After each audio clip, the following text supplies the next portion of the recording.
and good evening. Welcome to Gttv News Bulletin, and I am Aisha Tukuli. Our top stories this evening. The Gambia and Australia formalize historic defense agreement to combat small arms proliferation. President Adama Barrow has initiated legal actions against the Voice newspaper over election succession claims. In sports, Gambia under-17 football team on Monday secured a dominant 4-0 victory over Liberia and advanced to the semi-finals. Those are our top stories. Stay tuned for more news after this short commercial break.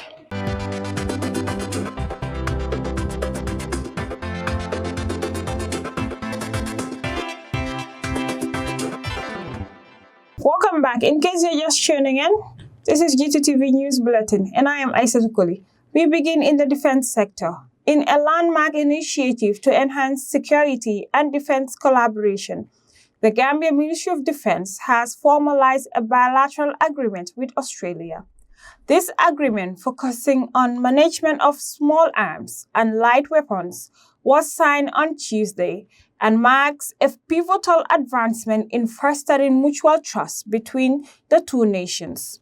During this signing ceremony, Defense Minister Serine Modunjai emphasized the agreement's importance, while Australian Vice Minister for Defense Androl Kamel expressed optimism for fruitful collaboration ahead. Notably, the Gambia is also committed to global disarmament as a signatory of the Treaty on the Prohibition of Nuclear Weapons ratified in January of 2021. More on this report. In a significant development, the Gambia Ministry of Defense signed a bilateral agreement with Australia on Tuesday, focusing on defense and security cooperation regarding small arms, light weapons, and stockpile management. This agreement marks a notable step in strengthening cooperation between the Gambia and Australia in the defense sector. During the signing ceremony, Defense Minister Serine Modunjai emphasized the importance of the agreement in fostering mutual trust and cooperation between the two nations. This has been a process that we have been working, engaging our partners. If you must know that recently Gambia has acceded to the Arms Trade Treaty. This is an international treaty that is binding to all stake parties that has to regulate and control conventional arms, their management, to make sure that it does not go into the wrong hands. So it is an obligation for every state party to exercise those control measures. The Australian Vice Minister for Defense, Arnon Kamel, expressed gratitude for the warm welcome extended by his Gambian counterparts, highlighting that the agreement serves as the starting point for fruitful cooperation between the two countries. This document, and we fill it up with life. And I think by signing the technical arrangement today, we can consider it as a starting point, also in the bilateral relations.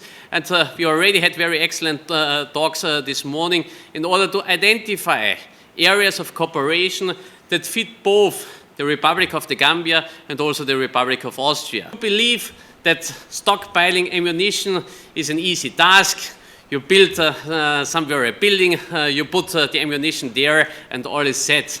However, very recent events have shown us the importance of having high standards also in stockpile management, and also when looking at small arms and light weapons, this has always been at the very forefront of our international engagements in military terms.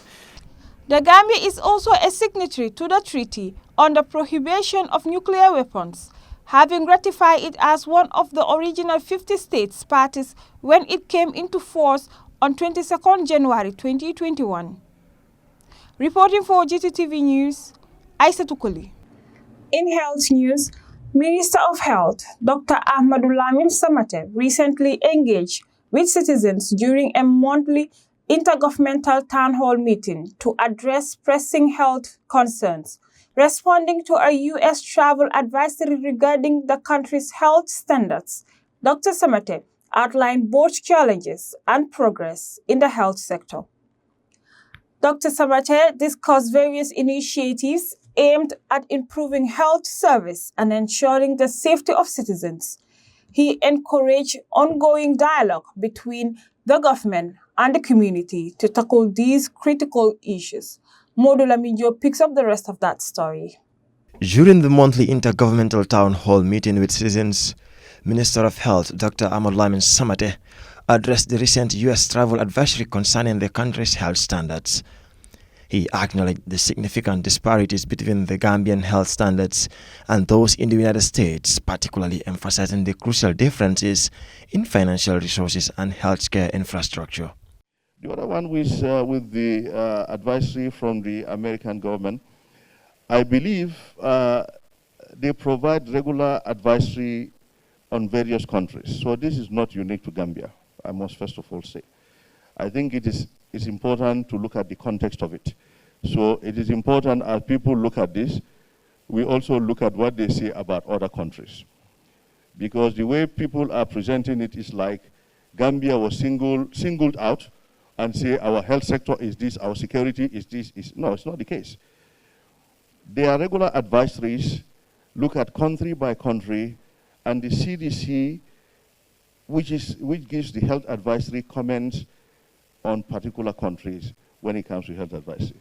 So if some people go and get the one for Gambia and display it, quite okay. We are happy to see it so that we can address it. But I want to say we should look at it in context. If they say it is below the American standard, we know that. Because we don't have the resources that America has. If we had all the resources, probably it will be better, because our country is a smaller country. So we are striving to get to that level. Dr. Samate outlined the substantial challenges faced in delivering effective healthcare in the Gambia, including limited access to medical facilities, shortages of medical personnel, and the need for improved disease prevention strategies.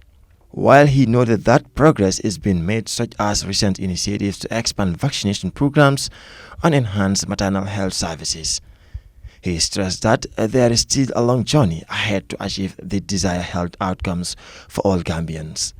What is spent sometimes in one medium-sized hospital in America when it comes to the health budget is more than our entire national health budget. This is the truth. And when somebody has acute appendicitis in Gambia and has acute appendicitis in the USA, in Japan, in UK, the treatment is the same. The person has to undergo anesthesia, has to use the same surgeons, everything has to be the same. We cannot say this is Gambia, that is America, so the treatment is different. But our resources are different. We are a poor nation. I think we also, we must all the time remember that.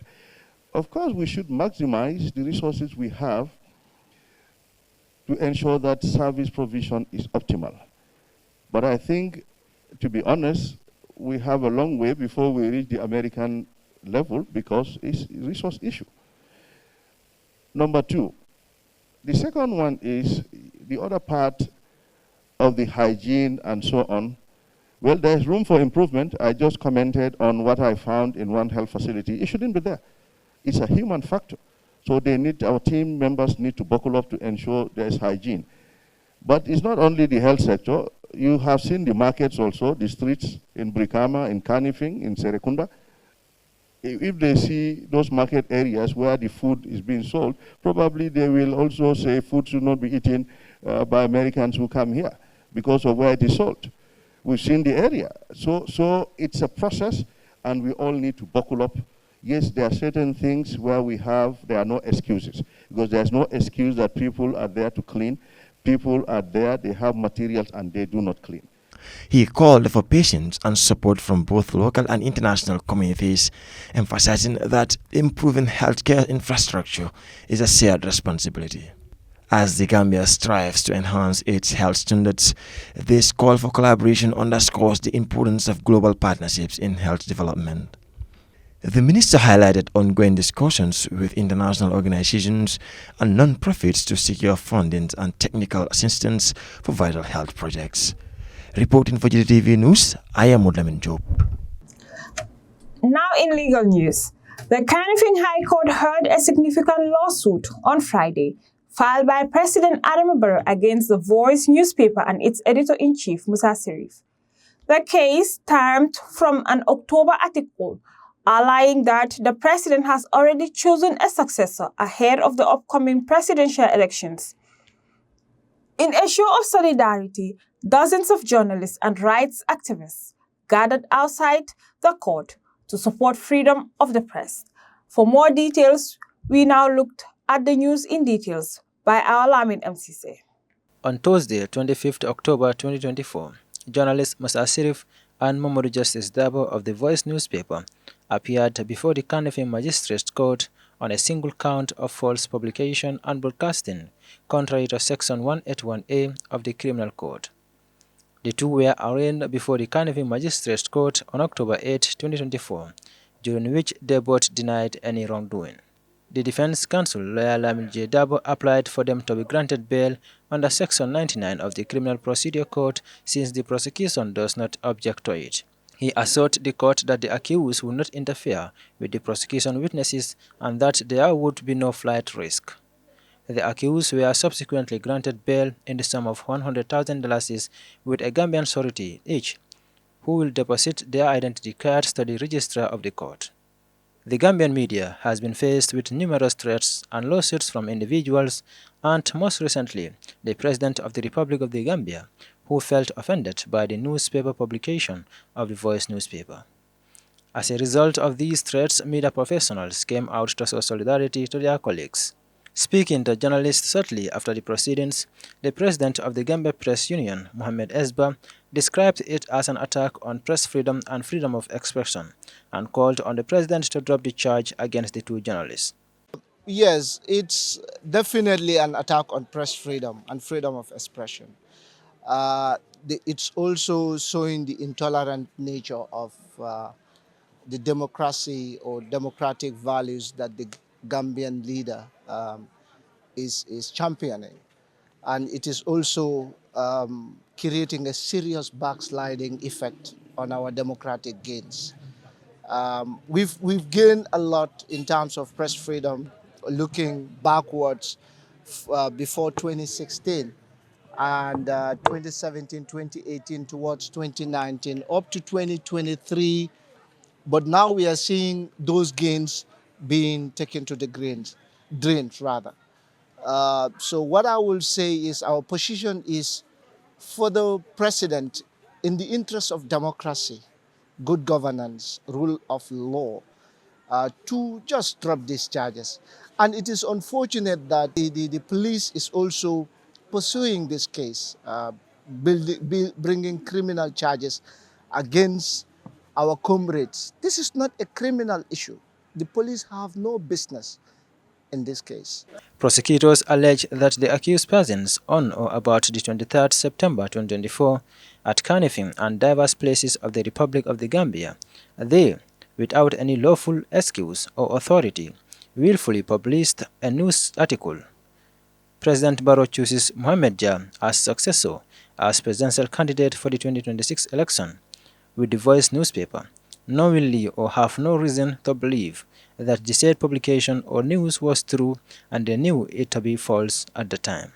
The case was adjourned to 22nd November 2024.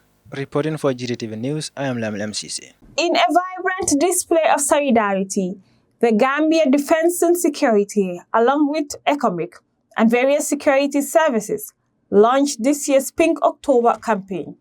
The event aimed to raise awareness about breast cancer and began with a spirited march, uniting the community in this crucial fight.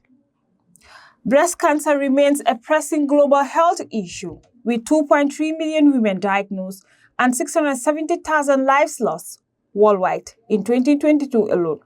The campaign serves as a reminder of the importance of early detection and support for those affected. More on this report. As they wrapped up their quest in advocating for Pink October month, the Gambia Defense and Security, in partnership with ECOMIC and other security services, marked this year's Pink October Day with a significant event aimed at raising awareness about breast cancer. The celebration began with a march past showcasing a united front in the fight against this disease.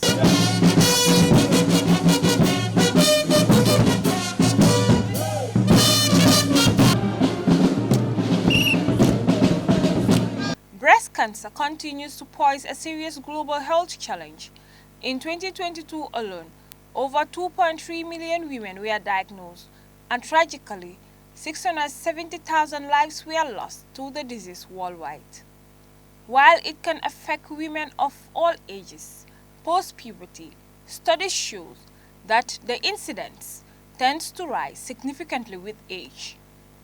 Speaking at the ceremony, the CEO of Buyam General Hospital, Keba Mane, emphasized the importance of early detection and called on all women to undergo screening. Mol sinano nan kana lobitanol to kol kele fango jibe sako musolla sunjol to mi yalon kansa min ka sunjo mata siata kansa mi yala ka musolla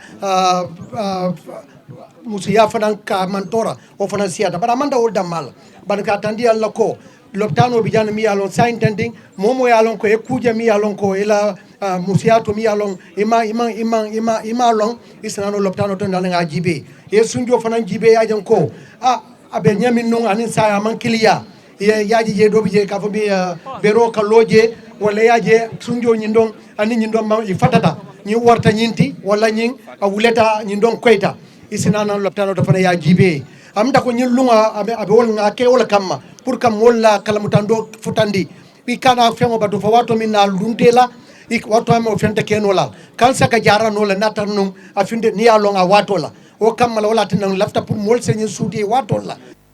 The head of the organizing committee, Major Holman, urged both women and men to join the campaign, adding that breast cancer can be prevented through early detection, as it affects millions of women across the globe.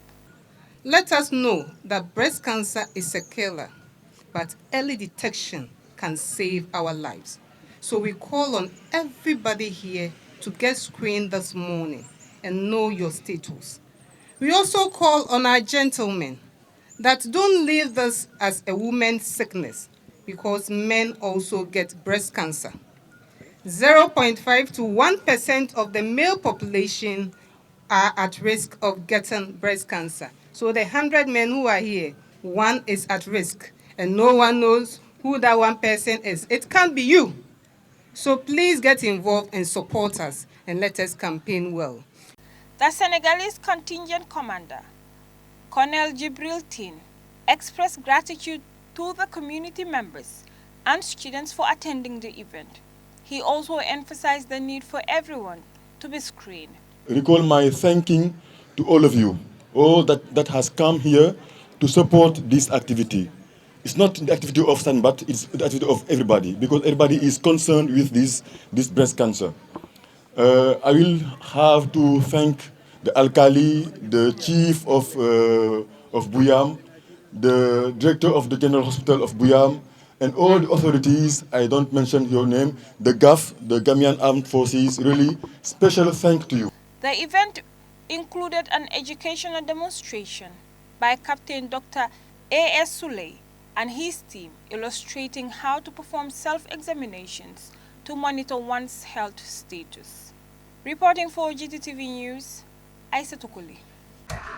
Well, from that story, we will take a short break. When we come back, we look at sports. Stay tuned.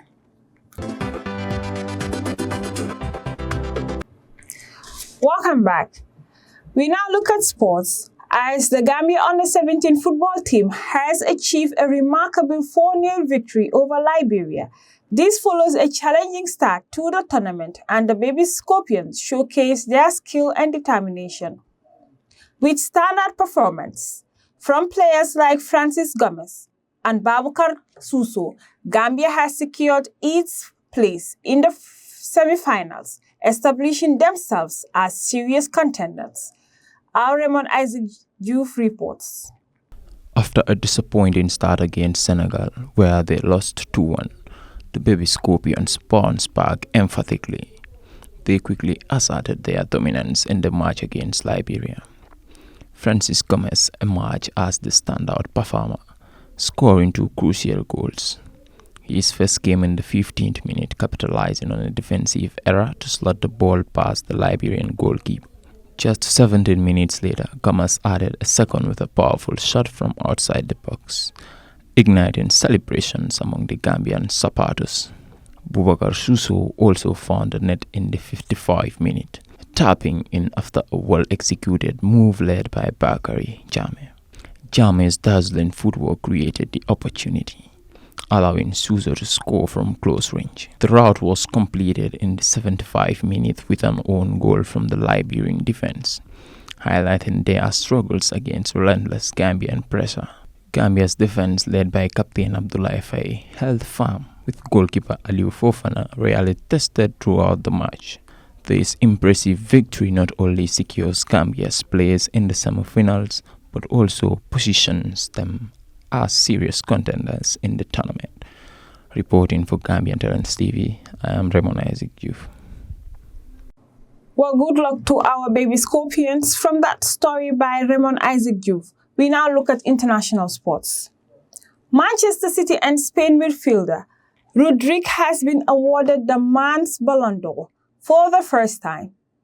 At age 28, he played pivotal role in Spanish Euro 2024 victory, becoming the first Spanish player to win this prestigious accolade since 1960, and the first from the Premier League since Cristiano Ronaldo in 2008.